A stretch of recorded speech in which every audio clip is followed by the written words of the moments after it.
tuan ha. Okay, so nag-ingon dere, moreover, it is required of stewards that they be found faithful. So ang piniyalan daw, mas maayo daw nga makaplagan sila nga faithful. Actually, diri sa Ginoo mga higala, isulti sa inyo ha. Ang mas ganahan ang Ginoo nga faithful kaysa successful. Na may successful nga kanang nakapalit og daghang sakyanan, nakapalit og daghang yuta, kapalit og nakatigong og daghang kwarta, pero dili siya faithful, no? Naay gitawag scamming or mag-scam or naay kanang gitawag corruption. Pero ang gusto sa Ginoo nga faithful, matinud-anon. Okay? Ana siya mga higala. Og igsoon. Okay? So steward, unsa kay Bisaya sa steward gani? Unsa binisaya sa steward? Ha? Gipiyalan, pinayalan. Okay? So, welcome ha katong palihog mo, lingkod mo dire para pakisumpay lang ang natay attendance dire mga higalag igsoon, pakisumpay lang sa inyong mga pangalan, okay? So dinhi mao ni siya, steward. So nakahigayon ko atong Manila niya kay steward akong topic. Unya nagpa-picture pug ko kay mo may una-una nato lagi basta stewardship or stewardess. Kanang inigsulod mo sa eroplano, tuduan kag asa dapit ang imong number. Pero actually, ang steward, piniyalan. So, siguro sila itong piyalan sa eroplano. Now, din ba ni siya mga hikalag igsoon? Okay? Gitawag ni siya doctor, natural doctors. Number one nga doctor is sunlight. Kini bang sunlight, nabay bayad? Wala. Nabay bayad ang sunlight? Wala. Ang naay bayad, kinirang naisuga, no? Bayad ka, Asunsyon. So, ang sunlight, mabuhi ba ang tao with sunlight? So, no one will exist without sunlight. Nga naman, ang sunlight through photosynthesis, nga mo dapat dito sa mga tanom, nga mo tubo ang tanom o mo produce og phytochemicals nga mauna ato ang pagkaon. Okay? Halimbawa, kanding ang iyong ginakaon. Unya ang kanding, di man siya mudako pag wa nagkaog sagbot. So kinahanglan ang tanang tao mabuhi pinagi sa sunlight. Okay, so unsa ning sunlight is very important. So unsa may need nato? Kinahanglan dita nga ma-expose ta sa sunlight. No? Unsang orasa? Kinahanglan pagsubang gyud na sa mga alas 5 man ang pagsubang, no? Alas 6. Pagka alas 7, init naman, so pwede na ka mo padaplin. Basta at least na bulad ka, Ma'am Asunsyon. So sunlight, no? Very important ang sunlight. So, kung walay sunlight, no one will exist, mga higalag igsoon. Pero naagya po'y mabuhi. O walay sunlight nga, na nagpuyo sa ilalom sa yuta, no? Mga ang ilan na may mga building dito sa ilalom po. Pero, literally, dili maayo gud ang lawas sa tao pag walay sunlight, no? So, unsa may gisulti dire? Gibutang na nako sa PowerPoint, ha? Nalang tayo mga model nga, taga dire po ning uban nga mga workers na to. So, it's not all that bad. Enjoy the sun moderately and it will increase your vitality and good health. So wa ta kabantay ana manghigalag igsoon ang atong gihunahuna nga tambal kanang giresita lang sa doktor. No? Nya mahal pa kayo makapangalot tag way kuto. Pero ang gihatag sa Ginoo sa tuwa nga tambal kining sunlight. Now unsay giingon diri sa Malakay chapter 4 verse 2. The Son of Righteousness shall arise with healing in his wings. Mangutana ko sa inyo pag masakit ta, iresitahan sa doktor, mapalit ang tambal, ang pangutana, kinsa may nag-ayo sa tao kung masakit? Kinsa man yun mag-ayo? Ha? Ha? Ang God, no? Ang Ginoo mag-ayo. Nya ang kuno lang sa demonyo. May ako yung nag-ayo sa So, the Son of Righteousness, actually, the Son of Righteousness is referring to Jesus with healing in his wings. So, the great physician, dili itong mga dagko mga doktor nga dalubhasa, it is only Jesus. Nabay bayad si Jesus pag magpatambal ta sa iya? Wala, way bayad eh. Ala na siya mga higala. So akong i-share sa inyo. So nato, number 1, ito nga doktor ha. Timanin ninyo, unsa gani number 1 nga doktor? Dr. Sunlight. That is referring to God. Okay? Ikaduha nga doktor, temperance. Unsa kay Bisaya sa temperance gani? Ma'am, unsa ngalan nimo, ma'am? Ha? Anong pangalan mo, ma'am? Unsa man Indonesian ka, Indonesian? Tagalog. So magtagalog ako ngayon. Okay, anong pangalan mo, ma'am? Ha? Ma'am K. So ano ang Tagalog ng temperance? Ano ang Tagalog ng temperance? No. Pagkuan, no? Pagtimpi or sa kuan na pagpugong, no? Temperance is pagpugong. Kung sasakyan ng pana is break, mo na break. So ikaw sir, ano pangalan mo sir? Sir Ronald. Kung tagaan kag sports car, condition mahal man ang sports car, pero walay brake, nya pa ipa-round trip, ipa-round trip sa iyo. Ipa-round trip sa imo diha bisag diha lang sa bangkiruhan, madisgrasya ka. No, madisgrasya. So, temperance is very necessary. So, the second doctor nga gikuan dire nga among sa 8 natural doctors is temperance. What is temperance? So, temperance. So, that's why there is a passage here in the Bible.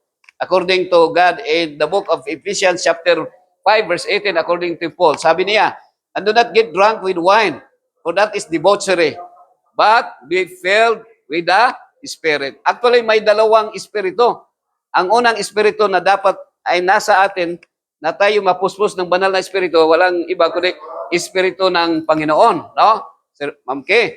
So, pasensya sa kung Tagalog ha. So, pero pag hindi spirit ng Panginoon, kaninong espiritu yan? Ha? Asunsyon kay Satan. So, pasintabi ha. Kanang espiritu sa bino, espiritu sa tanduay, kang Satan ba din? No? So, kamoy, okay, sabi dito ng 1 Corinthians 6, 19 and 20, verse 19 and 20, or you do not know that your body is a temple of the Holy Spirit within you, whom you have from God. You are not your own, for you were bought with a price. So glorify God in your body. So ito ang tandaan ninyo mga ginigilo ko mga kapatid, no? Mga kapatiran, mga kaibigan, na tayo pala ay yung ating katawan ay hindi na tayo ang nagmamay-ari si Ronald. Sino namang nagmamay-ari? Dalawa lang ang maari. Either ang demonyo or si Jesus. Pero we are both with the price, with the blood of Jesus, no? So hindi na tayo nagmay-ari sa ating sarili. So anong sabi dito? Luwalhatiin ang Panginoon saan natin luwalhatiin? Sa ating bahay at lupa, sa ating pera, or sa ating kung anong bagay na sa atin, kundi walang iba kundi sa ating katawan, no? Sa pamagitan ng ating katawan. Okay? So, pasensya mo sa Tagalog na kaya nasikip. So, diet. Ang word nga diet, anong Bisaya sa word nga diet? Ganun, ang Tagalog? Dita, pagkain. Ang diet is pagkain, mga kapatid. Pero may kasabihan na ang tao, pag hindi kumain, mamatay. Pero alam ba natin na dahilan din sa pagkain, ang tao rin ay namamatay? Doon yan nag-umpisa noong si Eva at si Adan ay kumain sa ipinagbawal ng ating Panginoong Diyos. Okay? So, ang word nga diet, in my version, diet minus T equals die. What is the T? That is temperance. Okay? So, temperance. So, according to Merriam-Webster, according to her definition, temperance is moderation, what is lawful, and abstinence, what is hurtful. So, kung anong mabuti, tama lang, no? Katamtaman. Kung anong masama, ay dapat iwasan. Absolute. So, ito, ang asin at asukal ay okay naman siya, no? Kailangan naman sa ating panglasa, no? Pero moderation. Hindi maganda pag sobrang matamis at sobra ding maalat. Okay, pero kung itong methamphetamine, hydrochloride, shabu, marijuana, sigarilyo, tanduay, nakabuti ba or makabuti ba sa katawan? Ibig sabihin, kung hindi nakabuti, anong ibig sabihin, Ma'am Asunsyon? Kahit isang kutsarang tanduay or isang sigarilyo or isang simhot ng isang drop ng shabu ay hindi talaga kailangan. Dapat abstinence. Now, according to some, na sabi niya, drinking only 1 or 2 drinks per day is going to benefit our heart. So, yun ang mga, especially sa mga negosyante na mga alak. Pero, hindi pala, no? Ang iba naman, sinabi naman nga, ang kape naman ay anti-cancer at phytochemicals man or antioxidant. Pero may sinasabi pala dito nga, the other hand, caffeine is addictive. So, ibig sabihin, kung ano yung nakasama sa kalusugan ng tao, dapat pala hindi natin ilagay sa ating katawan. But remember, ang word na sakit, ito, Bisaya, word na sakit, kung i-reverse natin, yun pala ang dahilan bakit may sakit. Baliktarin natin ang sakit. Tikas. Ibig sabihin, kahit konting paglagay lang ng poison, nakasira na sa katawan natin. No? So, dapat ang kape ay iwasan pala. Okay, temperance does not just involve in alcohol, tobacco, and drug use, but it refers to all aspects of our lifestyle, whether it be overeating. So, kahit pala maganda para sa ating kalusugan, pero kung sobra naman, ay nakasira din. Sa Japan, meron silang term na hara chibo. Ang word nga hara chibo is 80% lang sa hapagkainan na nandoon sa lamisa ang kanilang dapat kakainin. Pero tayong mga Pinoy, mahilig tayo sa eat all you can. No? Eat all you can. Okay? So, overworking too much play or too little much of anything. Okay? So, such unbalanced living robs men and women of a rich, healthy, and satisfying life. Ilan ba sa inyo nakaranas na scam? Ay, di ba galit tayo sa nag-scam sa atin? Yung nahack ang ating account. Pagkatapos sinabi dito, may GCash ka pa, padala ka sa akin ng kuan. So, galit na galit ka. No? Ang iba talagang hindi no? Pero tayo pala, no, kung may kuan ba, ang iba natutuwa pag may magnanakaw na baril. Pero tayo pala ay ninakawan. Sa anong paraan na tayo ninakawan? Sa pamagitan ng unbalanced living. Unbalanced living, si Ronald. Bakit? Pero mo, pag tayo nagkasakit, magkano ang mabayad natin sa doktor o sa hospital? Kaya sa atin ay magreklamo tayo. No? Ikaw ay nagtrabaho ng yung kalusugan natin, minsan nabaliktad na no ang tulog natin, lalo na sa online job. Pasintabihan, maraming na hospital dito ng mga agent, mga call agent ba. Dahil kulang ang tulog, no? So nag-income ng 20,000 ng isang buwan at pag na-hospital nakagastos ng tag 100,000. So talagang lugi tayo. No? Unbalanced living robs men and women of rich and healthy and satisfying life. Ilan sa inyo siguro na ang ang mga lupa ay ibininta dahil sa sakit dahil pangbayad sa hospital. Remember, common sense changes in your lifestyle can add years, perhaps decades to your life. Kung kining inyuhang pagpamati karon, no, medyo I believe because in my prayer si Ronald, Lord, before I cease my breath, no, before nga mamatay ko, before ako'y mamatay, sana meron lang isang, kahit maraming nakikinig sa akin, pero isa lang ang nakaintindi sa tinatawag nga the will of God, o kung ano ang kalooban ng Diyos. Biro mo, yung trending ngayon na may sinasabing nga, doon daw sa banda doon na ang naghari na daw, Ma'am Cleta, yung ano na daw, yung divine master na ang naghari dito sa lupa. Sabihin ko sa inyo mga kapatid, ang totoong paghari ng ating Panginoong Jesucristo, noong pagbalik pa niya. Hindi siya maghari ngayon dito dahil ang naghari pa ngayon ang demonyo pa.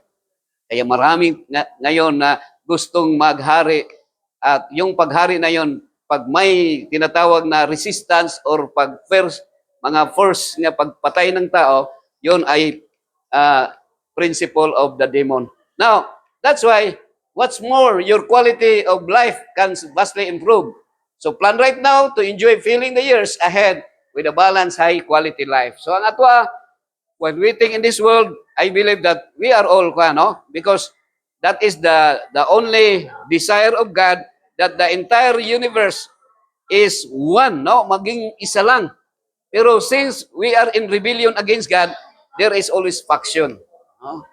Diba? Alam naman natin, no? May mga iba-ibang mga natin, kalagayan natin ngayon. Now ngayon, ito, pangatlong doktor na, no?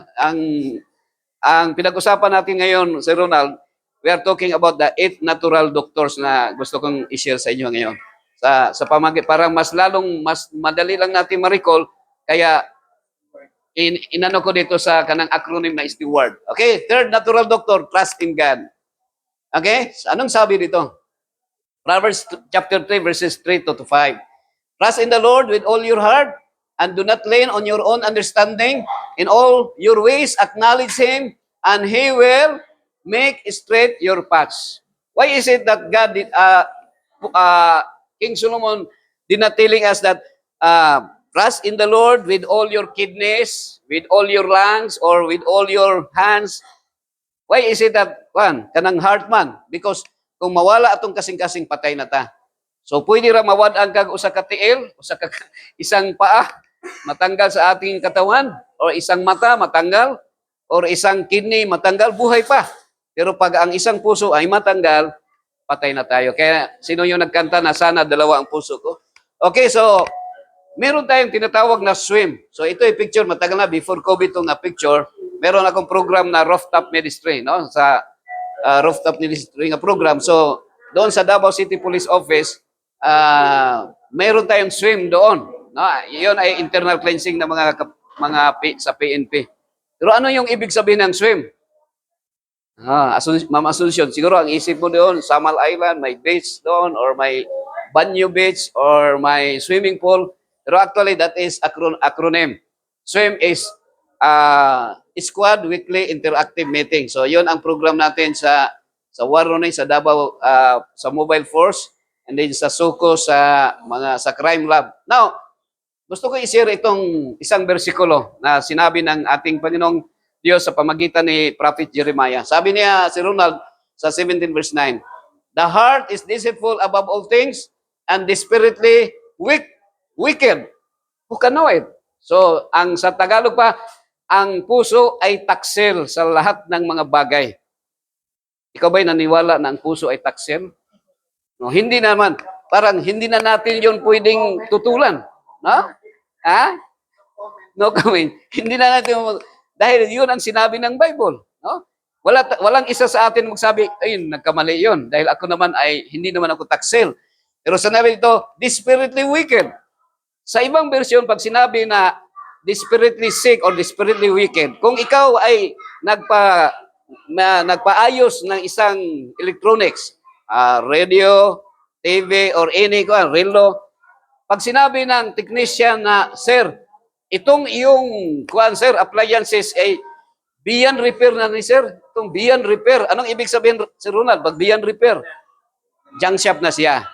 Sa bagay, mapagkitaan pa rin, pero junk shop, no? Ito ang ating puso, beyond pure. Desperately wicked. Okay. Sa tuwing may heart attack, cardiac arrest, no? Pag minsan ako'y on call, no? Minsan mga alauna ng madaling araw, 2:00, may tumatawag na, "Pastor, kailangan namin na i-pray mo itong aming pasyente dahil malapit nang huminto ang kanyang paghinga." So, merong cardiac monitor doon sa ICU or kahit saan, mga intensive care. Anong makita natin sa cardiac monitor? May dalawang yan in different time. May straight at may line na likoy-likoy, no? Zigzag. Anong ibig sabihin pag magsigsag pa sa cardiac monitor? Buhay pa. So, ang English ng buhay is live. Pag baliktarin ang live is evil. Gusto kong, happy morning, Dr. Marcos. Congratulations. So, gusto kong sabihin sa inyo nga kayo ngayon na humihinga pa, lumilikoy pa ang ating puso, sumisigsag pa. Ako ngayon na nagsasalita at ako'y buhay pa, we are all evil. There is no good, no one is good, no one is righteous, no one understand God. Only God is good. According to Jesus, to the rich young ruler, when he asked, "Good master, what shall I do to inherit eternal life?" And according to Jesus, "Why callest me God? There is only one God except God. There is none God except God. No one living in this world is God, only God." Okay, what does it mean? Okay, so while we are kumbuhi pata, ang atong kasing-kasing is mukha na siya, mulikoy-likoy. So pag ma-street na, maura ng panahon na kung ma-street na, unsa naman? Anong ibig sabihin pag street na ating cardiac monitor? Patay na. At doon, ang tama ang sinasabi na only dead guy is a good guy. Kung kayo'y maghanap ng mabait na tao, merong isang asawa, sabi na, "Pastor, itong aking asawa, mabait naman ito." Sabi ko, mabait lang siya pag natutulog. Mabait daw pag natutulog.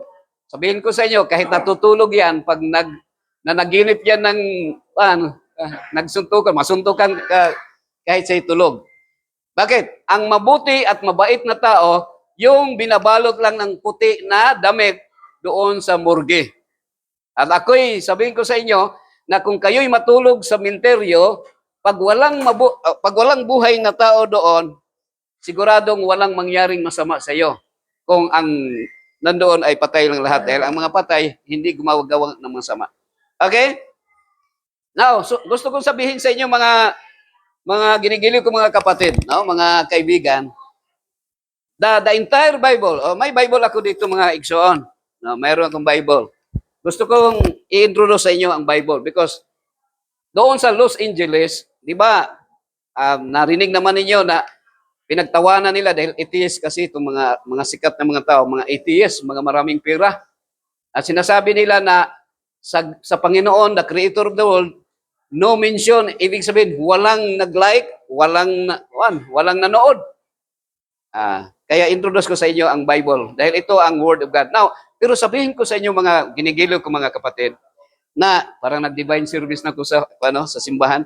So, ang Bible, ang summary sa Bible, there is only one summary of the Bible and that is summary is love the Lord your God with all your heart and with all your soul. And that is the summary of the Bible. That's why I want to tell you that if you read the Bible, you cannot understand the Bible if you cannot understand the will of God. So, dalawa lang to mga kapatid. Itong the will of God, itong kanyang kalooban against sa human policy na people's idea. So, dalawa yan. Divine rights versus human rights. Human rights is, if you trample the divine rights, that is still the principle of Satan. Oh. Yes, human rights is good. But if you trample the divine rights, you are already following the principle of Satan. So dalawang principle ng mga kapatid. Kaya maraming nag-away ngayon. Baliktarin natin ang away. Ano ang baliktarin natin ang away? Nayawa na siya. So Pero I want to share ha. Itong word nga people, si Ronald, sa Greek word is demo. That is demo. That's why democratic or democracy, people's power ang meaning. So actually, because human nature, we are governed by the devil. Actually, we are all demonic. We are all in rebellion against God. I keep on, while I was in sa crime lab, sinasabi ko palagi sa mga police, sabi ko, kung meron mang New People's Army, meron mang rebelde, o kahit sinong rebelde, pag sila'y bumalik sa bakan sa gobyerno, pag hindi sila bumalik sa sabakan sa Ginoo, all of us, we are in rebellion. We are all rebels against God. Okay? That's why ang i-inspire ta din nga we must trust in the Lord. We must love the Lord. And I want to tell you nga, the evidence of loving God, misa magsigitag-singgit ka, praise the Lord, hallelujah, but you are not loving your neighbor as yourself, we are liar. We can be only true of loving God by becoming loving our neighbors, ourselves, no? That's why gimagnify na ni Jesus nga love your enemies because sometimes ang ating mga kapatid natin, nag-away, kahit nag-away dahil nag-agawan ng mga kayamanan, no? Nag-agawan ng kayamanan ng lolo. Kaya ang term na sa igagaw nga Bisaya, nag-agaw sa kabdangan. So that's why meron tayong tinatawag mga kapatid na power struggle. Ano itong power struggle? Desire to exalt self. Kaya ang mga apostoles noong unang panahon, kahit sila nga 12 ka mga apostoles, di ba si Judas Iscariot, God knows who does not pay, kay si Judas, wa man nagbayad. So, nagkuhan na siya, desire to exalt self. Kanyang bininta ang kanyang Lord na si Jesus Christ. But even among the disciples, Peter, John, and James, they were fighting each other who is the greatest. So that's why until now, nandyan yan sa ating puso. Kung sino ang maging magaling, meron tayong mga power struggle mga kapatid. Meron tayong social climbing, no? Meron tayong pero yon ay Satan's principle. Dito pala sa lupa, yung may mayaman at may mahirap, hindi pala yun sa Panginoon na principle dahil sa mata ng Panginoon, walang mahirap at walang mayaman. Kaya yun pala ang kultura natin. Ay, dalawang klaseng cult, no? Narinig niyo yung word na cult, bukang bibig yun, cult. Ito, cult na religion. Cult. But sabihin ko sa inyo, dalawang uri ang cult. Ang isang uri na cult ay sa Panginoon na kultura at ang isa naman pag hindi sa Panginoon sa demonyo na kultura. At sabihin ko sa inyo ngayon na ang sinusunod nating kultura sa demonyo. Bakit? Sabi ng Panginoon sa kanyang principle, do not kill. Ang kultura ng Panginoon, walang mamatay at walang pumatay. Pero ang tao ay nagpatayan. Kung ikaw ay inaaway mo ang iyong kapwa, may tinatawag na kiblik si Ronald, hindi yun Hebrew, hindi Greek, that is kib-kib sa likod, backbiting, gossiping, masarap ang sumsuman, ang iyong kapitbahay, isumsuman mo, madali kayong maka-istorya ng mga masama sa iyong kapwa, no? Pero ayon ng ating Panginoong Kristo, ikaw ay nakapatay na. Pag sabi ng Panginoon, narinig ninyo ang noong unang panahon na huwag kayong papatay. Sabi ni Kristo, kung kayo'y nagsabi sa iyong kapwa, kayo'y nagalit at sa iyong puot, napuot ka at sinabihan mo siya, kwanggol, tunto, buang, you are already killing them. Nakapatay na ka. So, gimagnify ni Jesus mga higala. So, that's why, in the principle of God, mga kapatid, lahat tayo ay unique. Lahat ng tao ay nilikha ng Diyos na unique. Sa Panginoon, walang gwapa, walang pangit sa Panginoon. Lahat tayo ay gwapo at gwapa sa Panginoon yan, ha? Pero kung tayo ay hinawayon, pag makita natin, ginasaway nato, tayo ay, anong tawag sa Tagalog, murag, hinawayon ta. So that is not the principle of God. Now, that's why naigitog social climbing. Nga naman, gusto natin na ipasayahin natin atong kapwa, gusto natin i-please sila, but I want to tell you that the reason of our existence is to please God. Only God must be glorified. Hindi yung ating sarili, hindi yung ating kapitbahay. Dahil kahit mayroon kang 10 kapitbahay o kaibigan at sabihin mo, punta kayo dito sa birthday ko ngayon, dito sa aking bahay. Pero itong 10 mong kapitbahay mo o yung kaibigan, gumawa ka, nagpakain ka sa kanila, pero meron pa rin nang lalait sa iyo dahil sabihin din nila sa kanilang isip, itong bahay nila, hindi naman malinis. So, ganon ang tao, mga kapatid. Pero ito ito si Pagong or Pawikan, medyo nakuan siya, no? Nainggit siya sa kanyang kaibigan na lumilipad. Oh, gusto na rin niyang lumilipad, no? Pero ito palang ibon, nainggit naman sa kanyang kaibigan na Pagong dahil pwede siyang sa ilalim, no? Sa ilalim ng tubig. So, ganon yan. Lahat tayo ay iba-iba ang ating talento. Kung ano man ang talent natin, kung ikaw ay magaling magkanta, magaling magtumbling, dapat gawin natin ang ating talento para sa paglulahati sa Panginoon, hindi para sa sarili natin, mga kapatid. Okay? So, parang nahirapan kung mag-Tagalog. This acknowledgement involves seeking His will, seeking His wisdom, seeking His presence in everything we do. Okay? So, ano siya mga higala? So, anong will yon? When we align our will with God, with God's will. So, dapat pala ma-align. Iba kasi ang will ng Panginoon, iba rin ang ating will. That's why ang ating Panginoong Jesucristo, sa Matthew chapter 6, verse 9, hindi yun ang karamihan, ang tawag niyon, Lord's Prayer. Pero actually, yun ay model prayer. Ang Lord's Prayer sa Bible is only John 17, nung nanalangin ang ating Panginoong Jesucristo. Pero ang model prayer, nasa Matthew 6, 9, sabi ng ating Panginoong Jesucristo, kung kayo'y manalangin, sabihin ninyo, Ama namin, nasa langit ka, no? Luwalhatiin ang iyong pangalan. Okay, Our Father which art in heaven, hallowed be your name. Ang iyong kaharian ay pumarito, no? Thy kingdom come and your will be done. Kaninong will ang masunod? Kang Marcos, kang Sara, or kang Dato Adlaw? Oh. Kundi ang will ng Panginoon ang dapat ang masunod. Kaya sabi dito, He promises to make straight our paths, to guide us, protect us, and lead us toward His purposes for our lives. So, what does it mean to trust in the Lord in practical terms? It means seeking God's guidance through prayer and meditation. Akong sabihin ko sa inyo, the principle of the devil is warfare, away. Baliktaron ang away, devil. No? So ang devil, gumawa siya ng baril. Paggawa niya ng baril, ay hindi naman makapatay yung baril pag walang bala, di ba?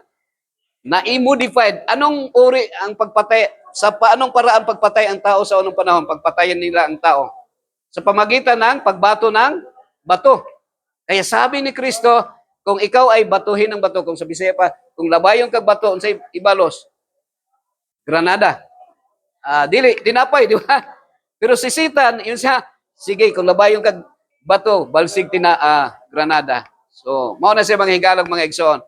Pero ano ang sa Panginoon? Okay? Ang sa Panginoon naman, ang kanyang baril sa Panginoon, mga kapatid, ay yung Bible, yung Word of God. Ano naman ang bala para ito'y pumutog? Actually, ang bala, no? Ito ang kanyang baril. No? Sa Panginoon, mga kapatid, ito ang baril. Sana kung lahat, mas lalong natutuwa ang Panginoon pag kayo ay may Bible sa kanyang bahay. Ilan ba sa inyong may Bible sa inyong bahay? Pag walang Bible, baril, may baril, walang Bible, no? Pero ito ang baril. Ang bala is prayer. Naging powerful ito pag manalangin tayo sa Panginoon. Okay? Kung sa Tagalog pa, Ma'am Kay, mapuspos tayo ng banal na espiritu. So, pero kung puspos mo naglabunalan ka, no? Studying His Word.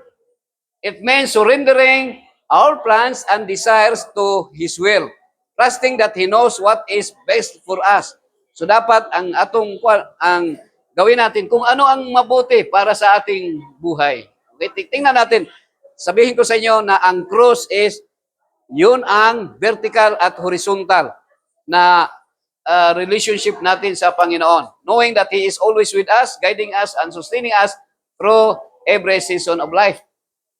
Okay, sinabi dito, and trust in the Lord with all your heart. So, ilan ba sa atin nag-trust sa Panginoon? So, ito ang question. Malalaman natin kung totoo ba tayo nag-trust sa Panginoon sa pamagitan ng ating, dito, makita natin ha. So, supay natin. So, itong cross pala si Ronald, that is vertical and horizontal relationship.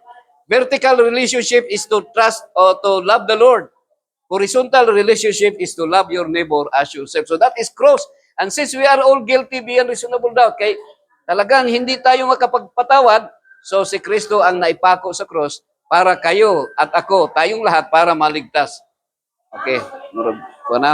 Dali rin yung oras, no? Pero atong ika-apat na doktor na ito. Dahil sa dalawa kasi. Ang ika-apat na doktor ay exercise. Okay? Exercise. Sabihin ko sa inyo, mga kapatid, ang tao, pag walang exercise, hindi talaga mabubuhay ng matagal. Kung gusto niyong mamatay kaagad, tulog ng tulog lang at hayahay lang, no? Para madali lang, walang exercise. Sinabi ko, above all else, guard your heart, for everything you do, close from it. Sa Proverbs 4 verse 23, in other version, sinabi doon, Ma'am Kay, keep thy heart with all diligence, for out of it are the issues of life. Sinabi ba doon na bantayan natin ang ating puso dahil dito ang buhay nagmula? Hindi sinabi doon. Ang sinabi lang doon, bantayan natin ang ating puso sa anong Tagalog yung diligent. Kung sa Bisaya pa, masingkamuton gayon. Meaning to say, with effort. Kailangan talaga ang workout, no? So, ibig sabihin, ayaw ng Panginoon na ang tao ay hayahay, permi. Because sa hayahay, di na ka maka-exercise. Kabantay ka, si Ronald, naka-experience ba ka ng manglampaso? Kung nakabantay ka, magbagulbol, magsigig lampaso. Sa unang panahon, ma'am, sa pangalan ni mo, ma'am? Ma'am Tisa, katisting, bata pa Ma'am Tisa, katong inig kanang mais nga aplan o humay nga aplan, and then after nga mag-lunch or maglubok pa. Lubukon ba na siya? And after that, magkabuog tubig, mag-igib ng tubig doon, mga 3 kilometers away from the home pa, doon sa pa. So matagal, naka-exercise ka talaga, no? At magsibak pa ng kahoy. Exercise. Pero ngayon, murag daw limbs lang tayo, dawat limpyo. So, anong exercise? So, dapat ito, nagkaroon tayo ng exercise. Ano talaga ang dapat, ang original? Sabihin ko ngayon sa inyo, ang original na binigay ng Panginoon sa atin, Ma'am Tisa, is BMW. Ano yung BMW? Ano yung BMW? Ha? BMW. Baktas, mintras, habang wala ka pang sasakyan, ay maglakad ka lang. Yon ang tinatawag na kadilakad, no? So, pero ang tao ay naka-invento, dapat maglangoy lang. Ang tao naka-invento sa sasakyan. So, ang nangyari, naging tamad na ang tao maglakad. Alam ba ninyo na kailangan natin is 10,000 steps per day? That is equivalent to 8 kilometers upang ang ating blood circulation ay ma-meet natin ang requirement. Kailangan talaga sa tao, sa ating puso. Okay? So isa itong pag-gardening, no? Ang gardening man ay maganda na naman ang gardening, no? Kaya meron akong tinanim doon na itong breadfruit. Okay? So usually, 'di ba? Marinig natin pag may manalangin, Panginoon, give us this day our daily bread. So daw limbs lang 'to, dawat limpyo lang. Pero ang gusto ng Panginoon pala ay ano man, bigyan ka ng pang-cultivate ng lupa para ikaw ay makapagtanim. Kasi ang tao kasi gustong hayahay, no? May kuan, Ma'am Tisa, no, may isang estudyante, sabi ng isang teacher, okay, okay class, anong gusto niyo maging pag kayo'y lumaki na, pag kayo'y kuan? Sabi ng isa, ma'am, gusto kong maging doktor. Bakit? Para makatulong sa kapwa. Yung isa naman, ma'am, gusto kong maging engineer. O bakit man? Para makatulong sa kapwa. Yung isa, ma'am, gusto kong maging abogado. Para man, makatulong sa kapwa. Ikaw, Juan, anong gusto mo? Ma'am, gusto ko kapwa para hayahay. Hayahay. Pero ang gusto pala ng Panginoon, dapat hindi hayahay. No? Dapat, hindi natin ipanalangin na magkaroon tayo ng yung ano daw, hayahay na buhay. Nung kuan nga buhay. Gusto ng Panginoon, kung tayo manalangin, is, according to Bruce Lee, to have a strong life or a strong body. So, ako'y nag-garden ko anak, time-lapse lang ako mga higala. Sa harap ng aming bahay, merong 100 square meter na walang hindi pa ginamit ng may-ari. So, sinabi ng nagpaalam ang aking wife na, ma'am, gamitin namin yung lupa, ng taniman. So, nagtanim kami doon. So, sabi ko, kung kayo'y may lupa at wala pang titulo, magtanim muna kayo ng kamote at okra para habang hindi, no, dahil minsan mas nauna pang mamatay kaysa titulo. No? Matagal ang titulo dumating sa unlike sa Korea daw, pag bili sa ganung oras, titulo ang ibigay kaagad. Pero ngayon, patay na lang tayo, ang titulo hindi pa dumating. So, para ma-enjoy muna natin ang lupa, ay taniman natin kung anong may tanim natin. So, yun ang produkto ng dyan sa harap ng aming Kaya, sinasabihan ko mga kapitbahay namin na, okay, kuha kayo, libre dito na maggulay. Kung kayo, pwede kayong punta doon. Katalunan Grande yung bahay. Permitted by God versus the will of God. So, ito ang controversial, Sir Roland. Okay? Merong nag-away. Bakit mag-away ang tao? Karamihan, Ma'am Tesi, mag-away ang tao pag hindi alam kung anong gusto ng Panginoon. Mag-away yan eh. Di ba ang sabi ng Panginoon, huwag kayong mag-away, love your enemies? May CPP-NP eh. Masa ako, taga Davao de Oro ako eh. Nung maliit pa kami, sabihin ko lang sa inyo wala namang, basta sa Panginoon, wala ka namang tinago. Matutuwa kami pag may NPE matulog sa bahay namin. Dahil ang aking mama, magkatay ng manok, magkuhan siya ka ng magtula. So kami mga anak, makakain kami dahil may bisita eh. Pero bakit maraming mag-away? Pag agad-agad, mag-rebuild mag-create lang ng mga tao. Dala ng sandata, lalaban ka agad. Bakit? Dahil hindi alam kung anong kalooban ng Diyos. Ang sinunod natin, ang kalooban ni Satan, away. Ang kalooban ng Diyos, love your enemies.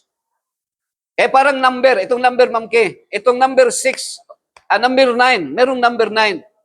Kung halimbawa, si Roland, number 9 ang nakita ko. Pero anong nakita mo? 9 ang nakita ko, ang nakita mo 6. Oh, baliktad. Yun, baliktad yun eh. Pag ibaba mo, number 9, kung dito ako banda, number 9 yan eh. Pero pag dyan ka tumingin, number 6 yan eh. At kahit sa kurti tayo magkita, dipinsahan mo talaga yan. Dahil ang tingin mo, ako ang nagsinungaling. At ako naman, ito tama naman ang nakita ko. Parang sa tingin ko, ikaw ang nagsinungaling. Kaya sa Senado, kahit Bible ang sinabi doon, magsinabi nga, I will tell the truth, nothing but the truth, pero puro nagsinungaling. Bakit? Dahil pinaglaban nila ang kanilang karapatan, hindi ang karapatan sa Panginoon, hindi ang sa divine rights. Kaya merong divorce. Anong sabi ng Panginoon? Do not commit adultery. Dapat isang asawa lang, isang bana lang. Pero ang tao gusto ng maraming asawa. Dahil ang number 6 is 666. It's human, it's human, it's human. That is Antichrist number. That is Babylonian number. But number 9 is the divine number of God. Victory is next to 9 is symbol. Number 8 is symbol of victory. Number 9 is holiness. Sa number sa mga number na sa biblical. Okay, so medyo nakuha yun ha. Ako lang na yung putlo na kay murang nataas man siya.